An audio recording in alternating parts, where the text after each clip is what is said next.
Talaga maintindihan kung saan patungo to si si Kuya Manny. Oo, dapat ito mag-boxing o magmotor na lang kasi alam mo, ito yung isa sa kumakain ng suka ito.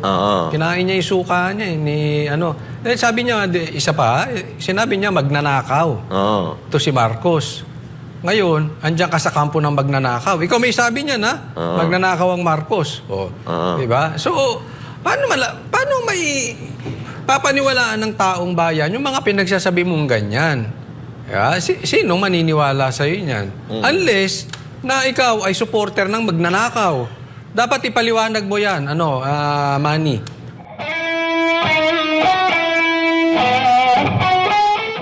Sinasabi ko sa partner kanina, na binanggit niya ay bangag si Marcos. Ito, liwanagin po natin, ha? BBM, President BBM, ilang beses ka na pong kino-call out ni dating Presidente Rodrigo Roa Duterte na bangag. Tapos, ikaw pag nag-i-speech ay para ka may bebel gum, pag ganong ka pa. So, anong gagawin natin ngayon?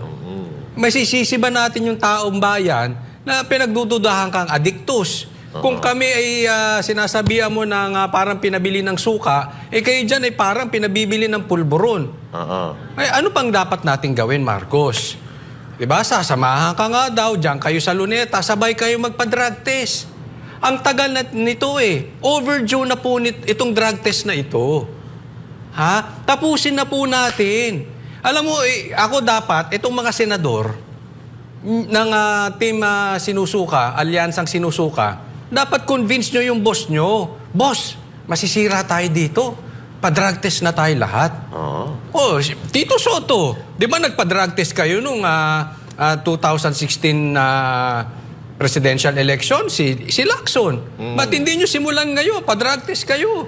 Yan. Di ba? Kasi alam nyo yung binanggit ni PRRD. Ito lang yung pagkakabanggit niya ay disenteng pagkakabanggit na hamon na ikaw, Marcos, ay magpa-drug test at yung kanyang buong team sinusuka. Pa-drug test kayo. Hindi lang niya mabanatan kasi lahat yan, pero ang ibig sabihin niyan, yun na yun Kasi para ikaw ay magkusang loob. Kung kayo may delikadesa, dapat nagkukusang loob na kayong magpa-drug test. Yun lang yun. Pero dinadaan na nga kayo sa maayos na usapan, baka mamaya magulat kayo. Baka nasa plano ng PDP na sila ay magpa-drug test mismo. Sa katunayan, ako nga, lagay nyo dyan sa comment section, kahit kami banateros. Payag tayo dyan. Papasimuno ko na. Gusto nga namin, sana. Ewan ko kung tama itong aking sasabihin. Kahit kung po pwede lang, kasabay namin si Pastor Kibuloy at kaming 5 banateros magpapadrug test. Matik yan, partner. Diba? Anytime. Simple lang naman kasi yung problema natin dyan Paulit-ulit na sinasabi ni PRRD yan, ibig sabihin paulit-ulit yung hamon na yan, partner. Oo nga Okay ka na? Ako naman, titirahin ko talaga to Joke na. Alam mo, mga terms mo ngayon Di puro tira. Tiki man, tapos tirahan. Ano nangyayari sa'yo? Valentine's Day, Valentine's Day. Sige, panatan mo. Okay. Anyway, ito sige nga ho, kasi paulit-ulit na Ilang beses na sinabi ni PRRD yan, kung hindi totoo, kasuhan nyo si PRRD. Kaya lang problema dito partner. Kung ako, sinasabihan ni PRRD at hindi naman totoo, magpapa-hair follicle test ako, sasampal ko kay PRRD yung resulta ng PR. Hindi pwede, sabay kayo. Sabay sila. Sabay PRRD mismo, tsaka si baka mamaya sa St. Luke's na naman niya napunta Ay, hindi, Ang ibig kong sabihin, ako magpapadrug test ako, magkukumahog ako, magpapadrug test ako. Kung alam ko sa sarili ko, na hindi naman talaga ako bangag, magpapadrug test ako. Yung resulta, ipapakita ko sa sambayan ng Pilipino, isasampal ko sa mukha ni PRRD. Bakit di niya magawa? Hindi natin alam. Sabihin natin, hindi ako naniniwala dyan. Hindi, sige, kasuhan nyo nga si PRRD. Kasi ito ay paninirang puri. Diretso pagkakasabi ni PRRD partner, talagang tinutukoy talaga niya. Now, ngayon, yung mga sinabi ni PRRD, kung papatulan nyo, nasa inyo na yan. Pag pumatol kayo dyan sa mga sinasabi ni PRRD, mabibitag kayo dyan. Yan ang playground ni PRRD, yung mga asaran Hindi kayo mananalo dyan. Pero kung gusto nyo talaga, lalabanan si PRRD sa ganyang style, Eh, di subukan ninyo. Ang mahirap kasi dito, partner, yung nagkukunwari sila na ganun sila eh. Pero hindi eh. Kumbaga parang ginagaya nila yung style ni PRRD na medyo malayo eh. Hindi bagay. Hindi bagay. Hindi bagay eh. So now, kaya mga kababayan, balikan natin ang mga sinabi ni PRRD. Ito mga sinabi ni PRRD, pa-comedy. Pero, ilagay natin po ito sa seryosong konteksto. Yung sinasabi ni PRRD na kung sa tingin nyo, maligaya kayo sa panahon ni Marcos, kung sa tingin ninyo, nakakapaglakad kayo ng matiwasay at walang kabakaba sa mga eskinita ninyo sa tuwing madaling araw at gabi, kung ang buhay ninyo ay maayos, kung yung mga bilihin ngayon ay nakakaya nyo pa, iboto nyo si Marcos. Diba? Yun ang fair play. Yun ang fair na laban. Yung Tinan mo, parang may bubble gum. Ano ba ito? Kasi dapat pag nag-i-speech ka, hindi ka nagbabubble gum eh. Correct, partner. Dapat... Sorry. Okay na. Nadidistract ako rito magsalita si Naki-read away ka eh. Isipin mo, halimbawa ako ganyan, ha? Nagsasalita ako dito pag ganong-ganon. Alam mo ba, si PRRD ay matinong Madidistract ako, pangit, di ba? partner. Mawawala ako sa hulog. Pero ito na lang, ganito na lang. Yan ang fair na laban. Si PRRD, hindi yung puro mabulaklak na salita. Ang ginagawa ni PRRD, binibigyan kayo ng choice. Ngayon, nasa inyo na ngayon yan. Kung sa tingin nyo, ito yung tama at ito yung mali, kayo na magdidesisyon dyan. Basta ako, partner, number 1 dyan, Pastor Apollo Kibuloy, PDP Laban Slate. Okay? At Sep, ito nga ang problema, partner, no? Etong dyan sa kabila, halos lahat dyan is mga anti-Marcos yan before. Anti-Marcos yan before. Pero ngayon, tingnan mo, kung makapagtanggol sila kay Marcos, akala mo hindi nila binanatan si Marcos dati. Nako. Katulad nito. Kumakain ba yan ng suka, partner? Ito yung mga hindi kumakain ng suka, partner. Kaya nga nabubulok sila, hindi napipreserve eh. Yung suka, pampatagal yan ng lifespan ng mga karne, ng mga, kung ano pa. Pero ito, kaya maaga nagsibulukan eh. Kasi hindi kumakain ng suka eh. Ang sabi ni Pacquiao, partner, isa lang ito, bibigay lang tayo ng isang halimbawa. Kung paano banatan ni Pacquiao ng pasikreto si PBBM. No? Kasi binanatan siya eh. Sabi niya, suka-suka. Ito si Manny Pacquiao, yung may suka.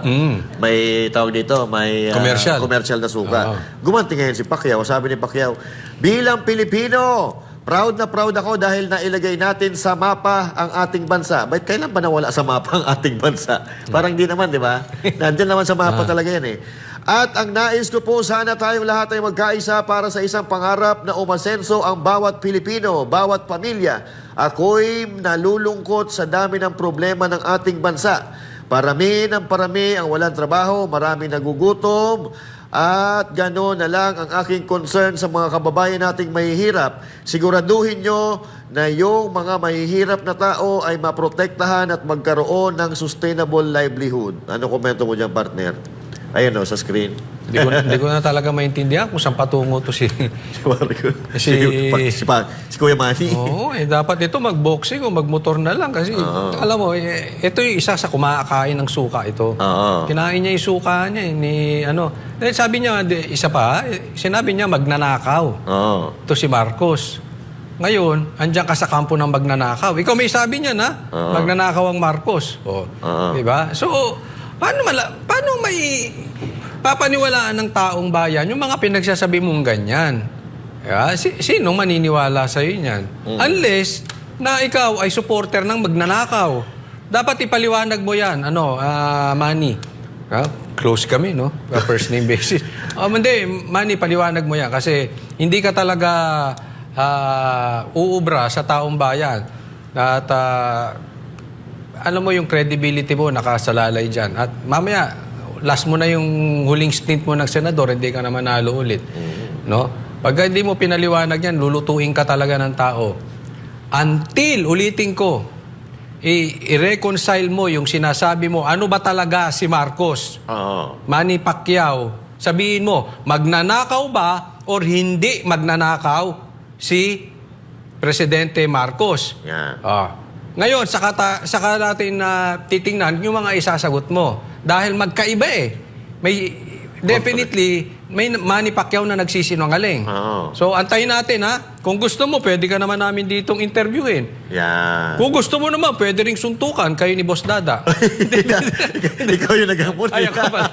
Ikaw yung naghamon. Pinahamak mo si Boss Dada.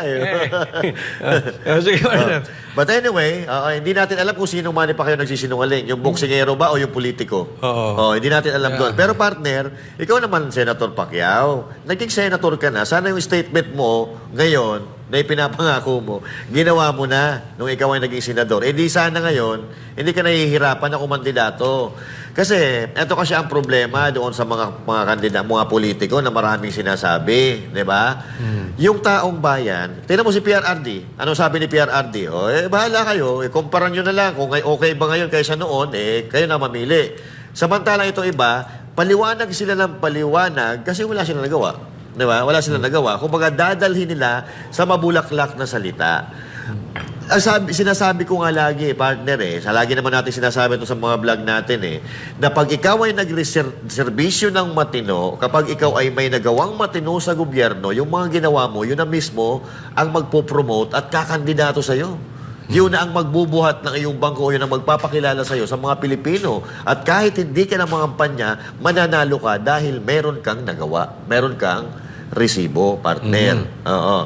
Ngayon, ito si Senator Manny Pacquiao, isa ito sa mga politiko na maagang nabulok din. Oo, hindi ko alam kung naging ano naman to ng suka, naging model naman to ng suka, bakit hindi na-preserve? Oo, yung kanyang pagiging politiko. Maaga ka nabulok, sir, kasi hindi namin alam kung alin doon sa dalawang statement mo ang totoo. Kaya mga kababayan, kayo na po talaga ang bahala. Yun ang sinasabi naman ni PRRD at lagi naman natin sinasabi na kung ano ang gustong mangyari ni PRRD, doon tayo susunod. Kasi noong di tayo sumunod, napahamak tayo. Tingnan natin ang bansa ngayon. Diba? Sige, partner. Pero saglit, may sasabihin ako, Sige. no? Kasi, sabi ko, sila na lang ni Boss Dada ang magsuntukan. Hindi, ang dapat magsuntukan, Sino? kasi Pacquiao versus Pacquiao. Oo. Silang dalawa. Silang dalawa magsuntukan. Kasi magkaiba yung sinasabi. Yung isang Pacquiao, Ang sinasabi, magnanakaw. Si Marcos. Yung isang Pacquiao, isang Pacquiao, himod. mabait to si Marcos. Sip-sip. Sip-sip kay Marcos. Kaya magsuntukan kayong dalawa. Yan. Tingnan natin sino mananalo dito sa dalawang Pacquiao na ito. Hulaan natin. Pwede naman, partner, magsuntukan si Bongbong Marcos at si Pacquiao. Kasi, nung una, binanatan si Pacquiao, suka-suka, si Pacquiao yon. Ngayon naman, yung binasa natin kanina, yun naman ang dali. Sino ba namumuno ngayon? Marcos, di ba? Oo. Sinong sinasabihin na nagpapahirap sa mga Pilipino? Ay. Mahal ang bilihin. Tinitira niya si Bongbong Marcos Jr. Baka tinitira to si Pacquiao. Pacquiao, pinaglalaroan kanila. Pinaglalaroan kanila. Ikaw naman kasi, oo.